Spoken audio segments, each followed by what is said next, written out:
Fala galera, hoje a gente vai estar falando um pouquinho aí sobre filtração dos líquidos nos capilares, tá certo? E para a gente entender a filtração dos líquidos nos capilares, a gente precisa falar sobre as nossas forças de Starling, tá certo? É um tema bem legal, bem bacana, porém que muitas vezes fica um pouco vago aí e as pessoas acabam não entendendo muito bem o que acontece.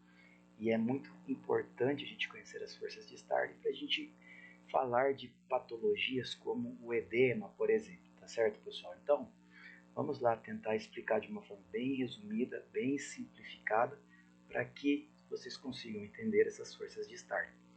Bom, a primeira coisa que a gente tem que entender é classificar as forças de Starling. Quando a gente fala de forças de Starling, a gente vai ter duas que a gente tem que saber, tá certo? Que no caso será a nossa pressão hidrostática e a nossa pressão coloidosmótica, ou também conhecida como pressão oncótica, tá certo, pessoal? Bom, eu vou tentar separar cada uma dessas pressões e explicar uma de cada vez para que fique claro o entendimento de como cada uma vai estar atuando aí quando a gente fala das forças de Starling. Então, a primeira pressão que eu quero falar com vocês é sobre a pressão hidrostática, tá certo? Então, é o seguinte, para que a gente entenda basicamente o que seria essa pressão hidrostática, a primeira coisa que a gente tem que entender o que ela é, antes de eu colocar ela no corpo humano, o que eu preciso que vocês entendam. Vamos supor que aqui eu tenho um compartimento, tá certo? Ao qual está cheio de água. Toda a pressão que essa água começa a promover nas paredes desse compartimento, a gente vai chamar de pressão hidrostática. É aquela pressão que a água faz sobre a parede de um vaso, tá certo? Ou, no caso aí, um caixote ou um vaso, um copo, alguma coisa, aonde tem água. A pressão que a água está fazendo na parede desse objeto é o que a gente vai chamar de pressão hidrostática, tá certo, pessoal? E aí o que acontece? Se é um compartimento todo fechado, a água vai fazer essa pressão, porém ela não vai conseguir sair de dentro desse compartimento. Porém, se eu tiver alguns locais, um dos lados aí que apresente algumas passagens, alguns pequenos poros de passagem, conforme essa água ela começa a promover essa pressão, como eu tenho local onde permite a passagem da água, a água começa a sair de dentro desse meu objeto, tá certo? De dentro desse meu caixote ou desse recipiente aí que nós estamos falando. E colocando esse entendimento agora dentro de um vaso sanguíneo, no caso que a gente vai estar falando é o capilar, que é onde vai acontecer essa filtração dos líquidos, tá certo? A gente consegue entender então o que acontece com essa pressão hidrostática dentro de um capilar. Então, a primeira coisa que nós temos que entender é o seguinte, que o capilar ele está formado por duas estruturas principais aí. O capilar é formado por duas camadas, que é uma camada de células endoteliais, que é uma camada única de células endoteliais, tá certo? Então a gente teria uma camadinha única de células endoteliais e a sua membrana basal, beleza?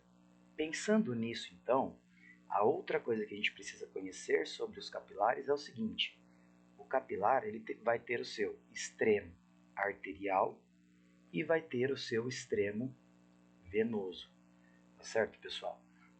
E isso é importante porque a gente vai ver que a pressão no capilar no extremo arterial ela é maior, então eu tenho uma pressão maior. Já a pressão no capilar no extremo venoso ela é menor, a pressão aqui vai ser menor. E aí é importantíssimo a gente conhecer isso para quê? Para a gente saber que no extremo arterial a gente vai ter forças que tendem a filtrar. Tudo que for, quando eu falo filtrar, é tudo que sai de dentro do meu capilar e vai para o líquido intersticial. E no meu extremo venoso, como essa pressão hidrostática ela vai ser menor, então a gente vai ter umas forças ali, todas as forças unidas, vão tender à reabsorção. A reabsorção, toda vez que eu falar, é o líquido sendo devolvido de líquido intersticial para dentro do nosso capilar ali, tá certo, pessoal? Então, antes de eu entrar de aprofundar nisso daí, vamos falar de cada uma dessas forças para que vocês entendam e para que fique claro isso daí do que a gente está falando, tá certo? Então, pense de uma forma bem hipotética que isso daqui é um capilar, tá certo? Lembrando que o capilar ele vai ter os seus pequenos poros ali, né? Em alguns lugares a gente chama esses poros de fenestras. Então é isso que a gente precisa entender, que esses capilares eles têm poros que vão permitir a saída de líquido e a entrada de líquido também, certo, pessoal? Então, quando eu falo de pressão hidrostática, eu tenho uma pressão hidrostática que está dentro do meu capilar. Então, eu vou chamar ela de pressão hidrostática do capilar. Beleza, pessoal? Então, pensem, eu já acabei de falar para vocês que a pressão hidrostática dentro de um capilar é a pressão que a água promove na parede dos capilares. Então, a água que está aqui dentro, que no caso é o plasma, né, que está promovendo essa força contra a parede do meu capilar, a gente vai chamar de pressão hidrostática. Como essa pressão aqui ela é muito grande, ela é maior do que a pressão que está aqui fora, então ela tende a empurrar o líquido que está dentro do nosso capilar para fora, tá certo? E toda vez que eu tenho um líquido sendo empurrado de dentro do capilar para fora, a gente fala que esse líquido está sendo filtrado, tá certo?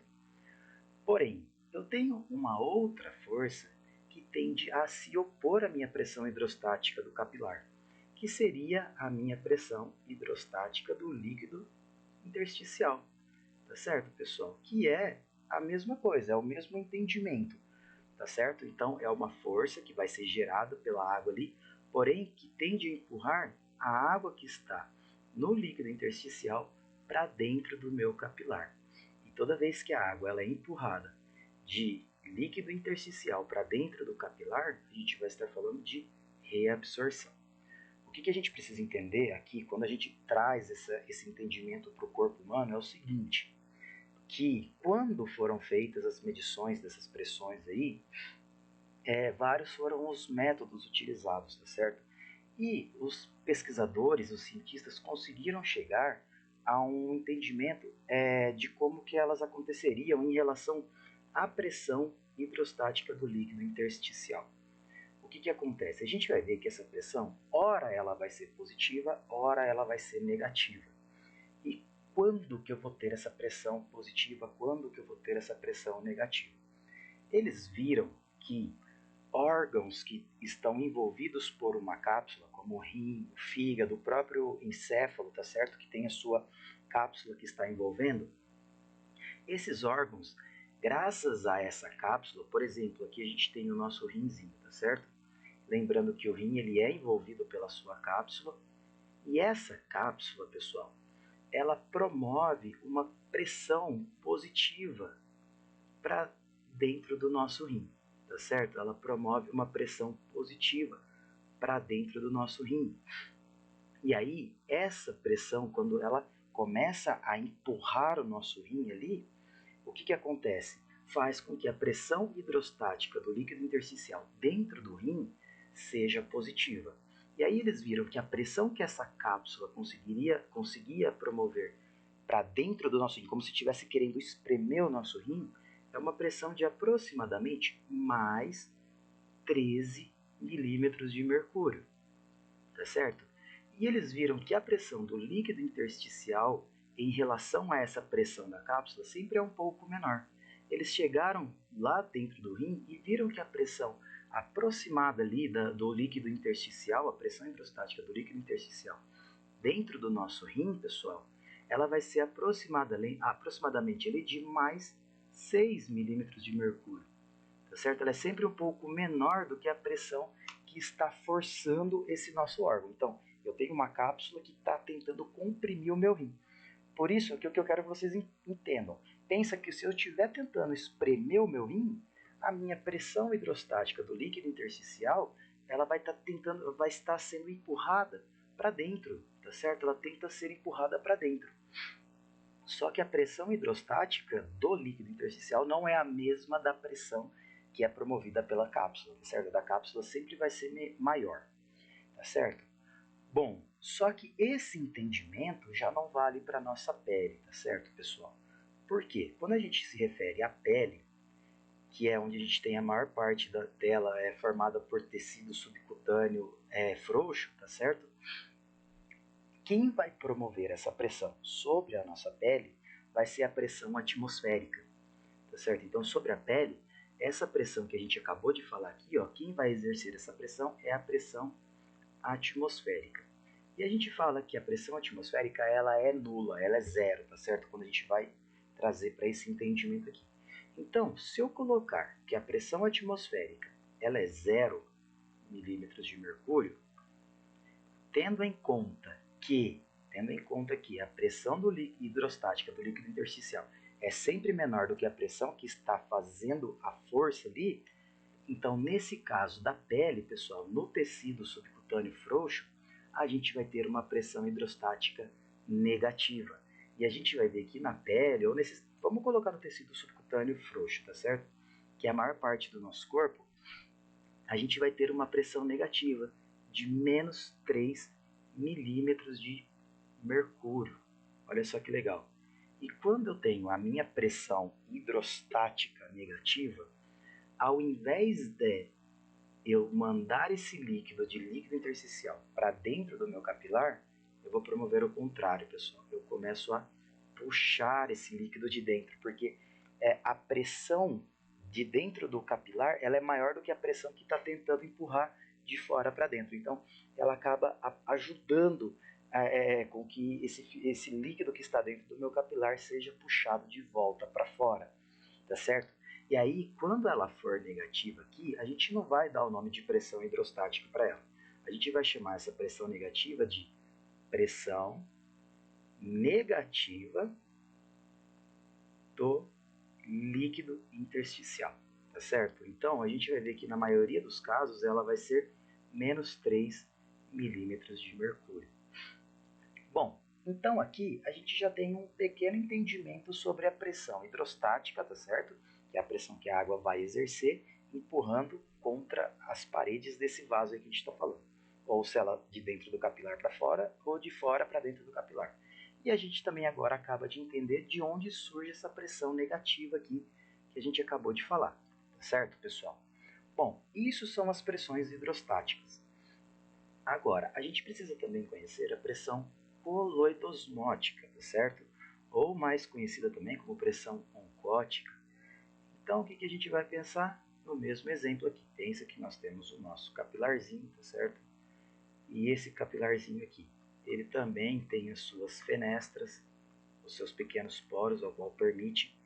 Porém, agora, pessoal, a pressão coloidosmótica é um pouquinho diferente, tá certo? Ela não vai ser formada pela pressão da água que empurra a parede do capilar, e sim pelas proteínas que estão dentro do capilar ou fora do capilar, que tende a promover a osmose da nossa água, tá certo?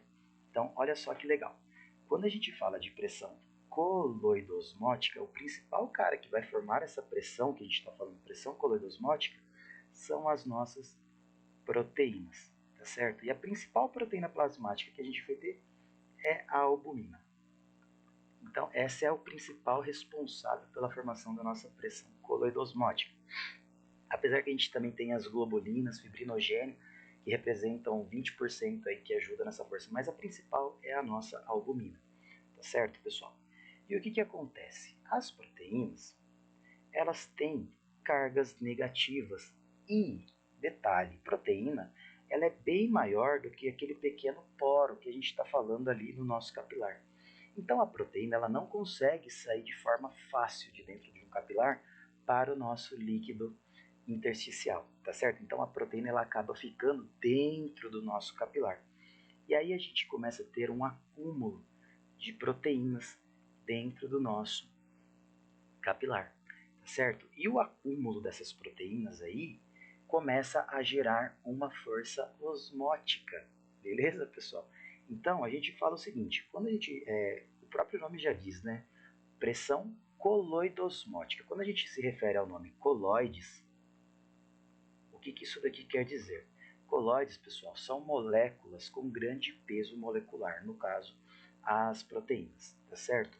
Então, pensa, pressão coloido-osmótica, ou seja, coloides que promove osmose. Se eu aumento a concentração dessas proteínas aqui dentro do meu capilar, pensa, eu tenho uma diferença de concentração osmótica ali, eu tenho uma diferença de concentração de soluto entre um lado e o outro da minha membrana. Então, essa diferença tende a promover a osmose da água de um local de menor concentração de solutos para maior concentração de solutos. Tá certo? Então, essa pressão coloidosmótica ela tende a puxar tudo que está lá do líquido, quando eu falo da pressão coloidosmótica dentro do capilar, ela puxa tudo que está em líquido intersticial para dentro do meu capilar. Beleza? Porém, um pouco de proteína acaba passando aqui também para o nosso líquido intersticial, tá certo? Então, eu também vou ter uma pressão coloidosmótica do líquido intersticial. Então, aqui, ó, aqui dentro é a pressão coloidosmótica do capilar. E aqui é a pressão coloidosmótica do líquido intersticial. Ela vai ter o mesmo pensamento. São as proteínas que tendem a promover uma pequena osmose, tá certo? Porém, essa pressão coloidosmótica do líquido intersticial ela puxa a água que está dentro do capilar para líquido intersticial, beleza? E quando a gente fala, pessoal, de pressão coloidosmótica do plasma humano, que é o que a gente vai encontrar dentro do nosso capilar, fisiologicamente falando, a gente vai ver que essa pressão ela tem um valor aproximado aí de 28 milímetros de mercúrio, tá certo? Onde desses 28, a gente vai ver que 19 milímetros de mercúrio vai ser formado pelas proteínas, principalmente pela albumina, tá certo? E que 9 milímetros de mercúrio, pessoal, estará formado pelo efeito Donan, tá certo? O efeito Donan. Só para que a gente entenda rapidamente o que é o efeito Donan, pensa que as proteínas elas têm cargas negativas, tá certo, pessoal? Então, o que acontece? Essas proteínas com cargas negativas, elas tendem a empurrar os íons de carga negativa para fora do nosso capilar. Então, por exemplo, o cloruro, ele começa a ser empurrado para fora. Porém, essas proteínas de cargas negativa começam a puxar íons de carga positiva para dentro do nosso capilar. O potássio, o sódio, tá certo? Esses caras começam a ser puxados para dentro do nosso capilar ali. E conforme esses caras são puxados para dentro do capilar, eles aumentam ainda mais a concentração dentro do nosso capilarzinho. Então eu tenho cargas positivas aumentando essa concentração dentro do nosso capilar. E isso aumenta ainda mais a nossa pressão osmótica, a nossa força osmótica aí, que produz uma osmose um pouco maior, tá certo? Então ambos vão estar estimulando a osmose, tá certo? De líquido intersticial para dentro do nosso capilar. Porém, um é formado só pelas proteínas, a concentração de proteínas, e o outro, as proteínas puxam os íons de carga positiva, que aumenta a concentração dentro do meu capilar, fazendo com que eu aumente ainda mais essa diferença de concentração, promovendo uma osmose um pouquinho maior. Beleza, pessoal? Bom, entendendo isso, a gente já entendeu as forças de Starling. Então agora, só para que fique mais claro, vamos colocar aqui de forma resumida. Pense então que a gente tem o nosso capilar, certo, pessoal? A gente tem o nosso capilar. Eu tenho uma pressão hidrostática do capilar que empurra tudo que está dentro para fora. Eu tenho uma pressão hidrostática do líquido intersticial que empurra tudo que está fora para dentro.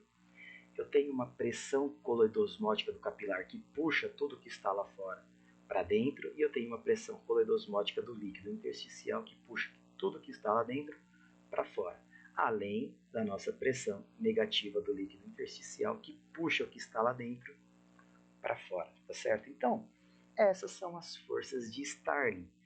E aí, entendendo essas forças, a gente consegue entender o que vai acontecer durante a filtração e a reabsorção. Porque a somatória dessas forças, se for no produto final positiva, ela tiver uma ligeira positividade, a gente tende a expulsar o líquido que está dentro do capilar para fora, e a gente vai chamar isso de filtração. Agora, se for o contrário, se ela for negativa, a gente tende a jogar o líquido que está no interstício para dentro do nosso capilar. E vamos dar exemplos numéricos para que vocês consigam entender o que está acontecendo aqui.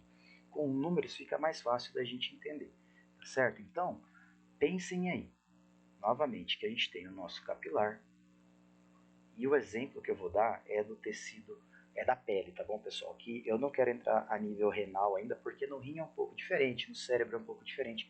Então vamos pensar na maior parte do nosso corpo, para que a gente entenda realmente o que está acontecendo.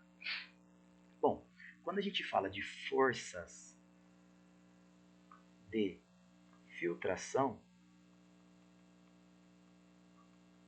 então quais são as forças que a gente vai ter ali no nosso capilar tendendo à filtração?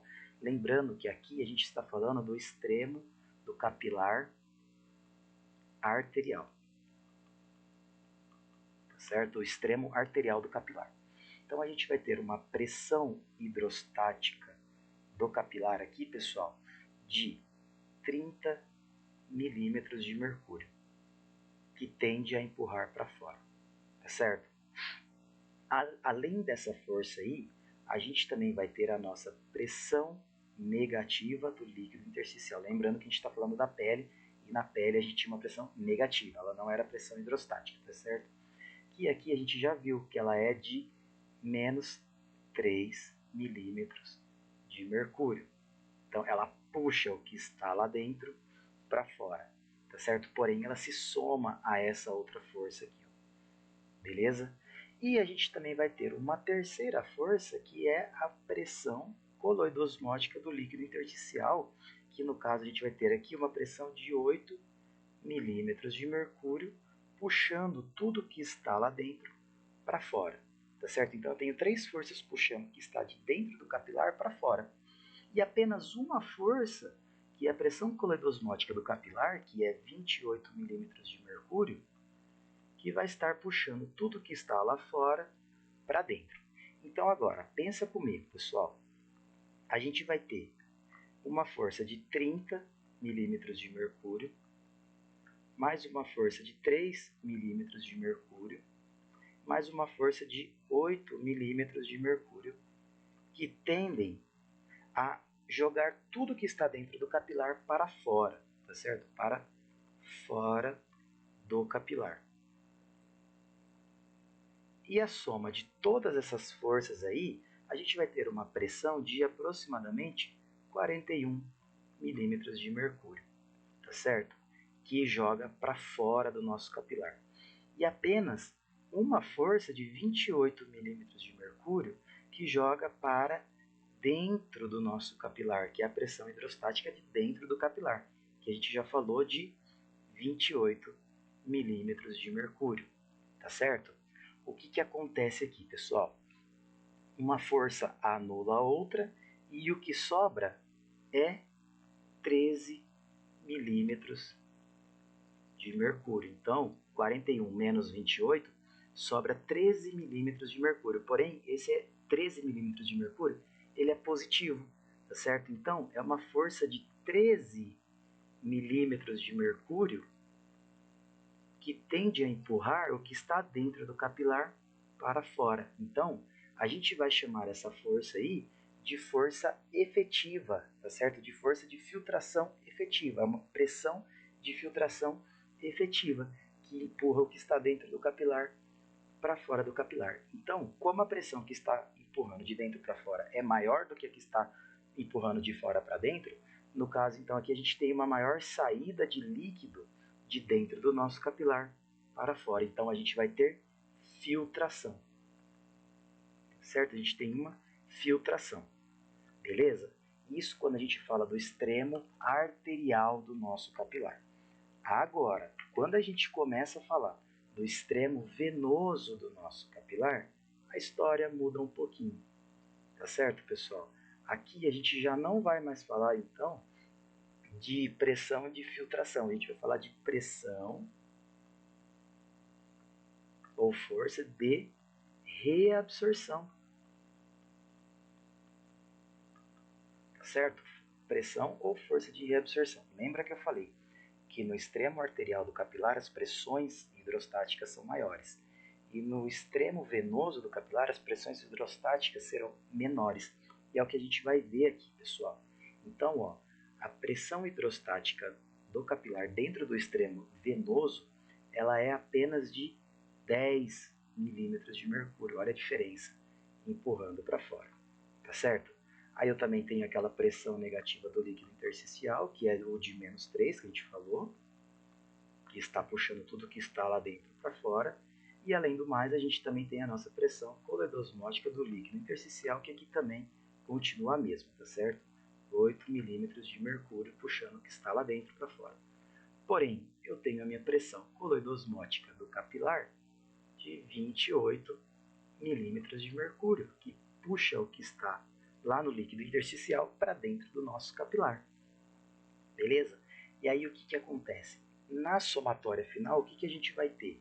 Olha aí então, eu tenho 10 mais 3 mais 8 que está empurrando para fora do meu capilar. Tá certo, pessoal? Lembrando que aqui é o extremo venoso, tá certo? O extremo venoso, diferente do extremo arterial. Beleza? Então, na soma aí, a gente vai ter, ó, 21 milímetros de mercúrio empurrando para fora. E eu vou ter 28 milímetros de mercúrio empurrando ou puxando para dentro, tá certo? Para dentro. E aí o que acontece? Uma força anula a outra, tá certo? Então, olha só que legal. 21 menos 28, o que eu vou ter aí, pessoal, no produto final? Menos 7 milímetros de mercúrio, tá certo? Ou se eu quiser colocar aqui, eu não preciso colocar o menos aqui na frente. Eu só falo que eu tenho uma força de 7 milímetros de mercúrio que tende a empurrar tudo que está no líquido intersticial para dentro do nosso capilar. Tá certo? A força agora que empurra de líquido intersticial para dentro do capilar é maior do que a força que empurra de dentro do capilar para fora, lá para o líquido intersticial. E quando a gente fala isso daqui, quando a gente fala que isso acontece, então a gente tem uma pressão que tende a reabsorver todo líquido que sai de líquido intersticial e entra no meu capilar, a gente vai dar o nome de reabsorção. Tá certo? E esses 7 milímetros de mercúrio é a pressão de reabsorção que a gente está falando ali no nosso extremo venoso do capilar. Beleza, pessoal? E aí a gente vai ver que tudo que foi filtrado, tá certo? Vamos supor, vamos colocar de 10 partes que foram filtradas, 9 será reabsorvida, tá certo? Então, no extremo venoso, a gente tem uma reabsorção de 9 partes de 10 do que foi filtrado. Então, se filtrou 10, 9 partes serão reabsorvidas, tá certo? Serão reabsorvidas. Então, por exemplo, se eu filtrei, exemplo aí, besta, 1 litro, vamos supor que a gente filtrou 1 litro. Se eu filtrei 1 litro, eu vou reabsorver 900 ml e 100 ml vai continuar aqui no nosso líquido intersticial. Mas calma, que agora, até agora eu só falei de extremo arterial e de extremo venoso, tá certo, pessoal? Porém, eu não posso colocar apenas um ou outro acontecendo. Por quê? Ambos acontecem ao mesmo tempo, tá certo? Tanto as forças de filtração quanto as forças de reabsorção estão acontecendo ao mesmo tempo. Então, no nosso pensamento, na nossa cabeça, a gente tem que gerar um pequeno equilíbrio entre essas forças aí, tá certo? E começaram a estudar um pouco mais a fundo essas forças e chegaram em um equilíbrio, tá certo? Que é o equilíbrio entre essas forças aí que a gente a partir de agora vai chamar de equilíbrio de Starling. Beleza, pessoal? O que seria o equilíbrio de Starling? Pensa que aqui ó, a gente tem o nosso capilar com o seu extremo arterial e o seu extremo venoso. E que ambas as forças, tanto de filtração quanto de reabsorção, estão acontecendo ao mesmo tempo.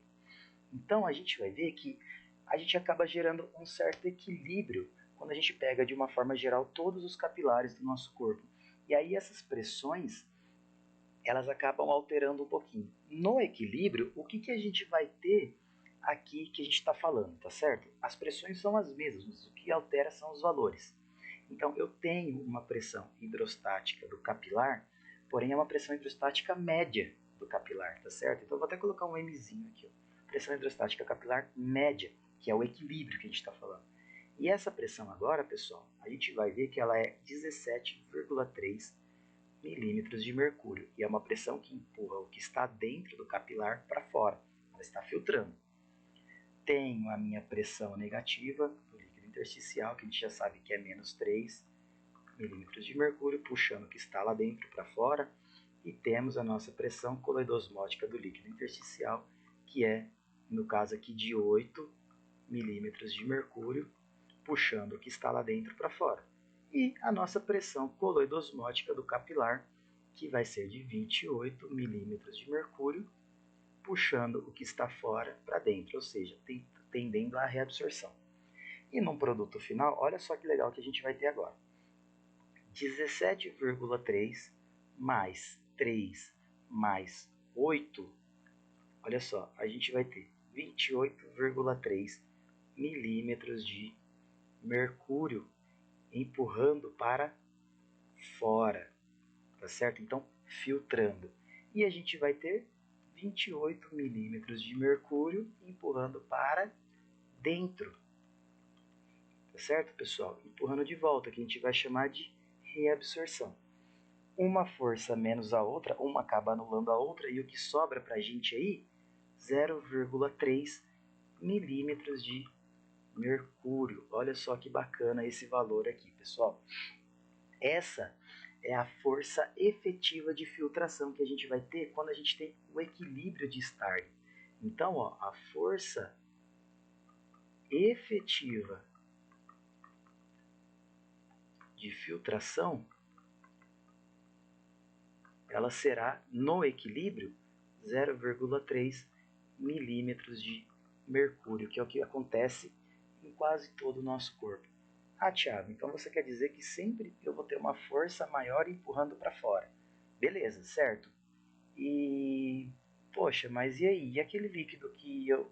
Se ela está sempre empurrando para fora, eu sempre vou ter um líquido sobrando aqui fora. Não vou?